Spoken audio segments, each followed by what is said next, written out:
I mean, you hope, but you don't know if you have everything it takes to make it down. And that's amazing. Wow. That's a cool feeling. And Jim reached out and was like, hey, there's a line in the Tetons that hasn't really been skied that much.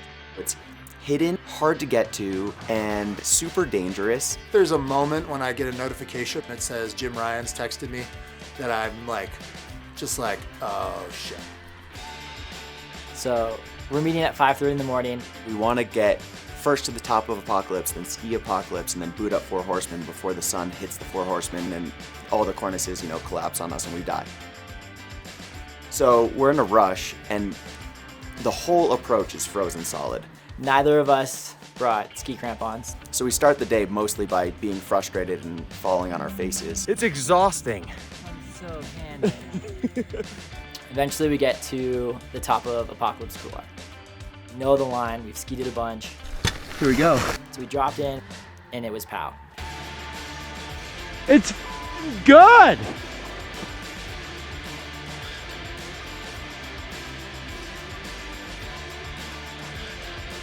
It was kind of all-time conditions.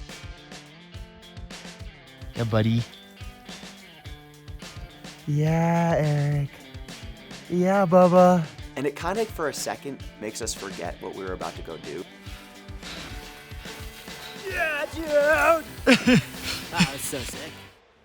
Get to the point where we transition and we're just like, oh my God, that's steeper and farther and harder than it looked from above. And we start booting so fast up this thing. I can see why this couloir, the cabin, never gets skied. It's a lot of work. We're tired. Cresting that first part as we were approaching the top was absolutely terrifying. It's so steep and it rolls over, and we don't know if it skis through. Could it be that? This point, as we're standing at the top of our line, is for sure the worst I felt all day. Yeah, what happens after that is what I'm saying. This was my idea, and we're looking down this thing, and I didn't know what was going to happen. I had a moment of hesitation. I wanted to do the couloir, but I wasn't feeling like I could tell the guys that we had to in that moment. You're constantly thinking about, how committed am I right now? If I go down to here, can I boot back up? God, I just want to be cradled in the couloir. And that's when Clayton, he looked down the line and he's like, I think we got this. He disappeared over the edge. He committed us. And I followed him. And I got down there, and that's the best I felt all day. It was right after the worst. Dude, awesome work. Now we've all skied the first pitch, the first time that we can see clearly down the couloir. And it looked kind of fun. When you're on, it's a feeling that you can't really get anywhere else. I hate to say it's addicting, but it is. Yes. For the next 4 hours, we were standing on icy 55-degree terrain over a cliff. The whole time was a no-fall zone. Oh, fuck. It's super freaky before you drop in, and then next thing you know, you do one or two turns, and your bind becomes your biggest hype person. It's like, oh my God, you're so sick. I can't believe you're doing this. You just nailed that turn. It's amazing. It's one of the most addicting feelings in skiing and mountaineering in general.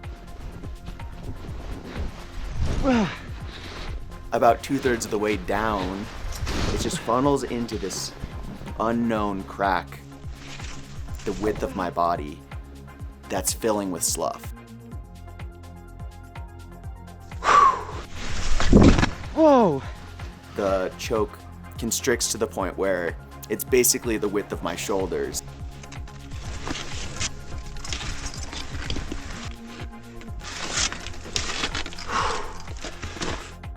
I enjoy this, but also I was screaming out of fear. So,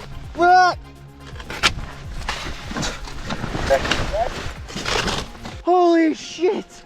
That's for therapy. Whoa! Just kidding, I don't go to therapy. Okay, I'm down. That was one of the more f***ed up things I've ever done on skis. There's Clayton. Transitioning because he's smart. Guess you can't be that smart if you find yourself here. Jim went down this in skis? Are you kidding? Yeah, so the whole team gets down through this ice crux choke thing. The next pitch, it was like super steep turns to ice. We had a pitch into a crux, and then right after that, we had another 55-degree pitch of ice into a no-fall crux. Oh yeah. We're still in a no-fall zone, and so if we get to these other repels, and at some point, like your brain is just like, I'm so ready to not be scared anymore. So I build this anchor, and then of course, I don't use it because I looked down the pitch and I was like, I think I can ski this. Jim can do things on skis that people can't. Maybe we should rappel this one. We ended up rappelling 3 times. Ooh. To get to the apron was just like a sigh of relief of just like, oh, like we did it.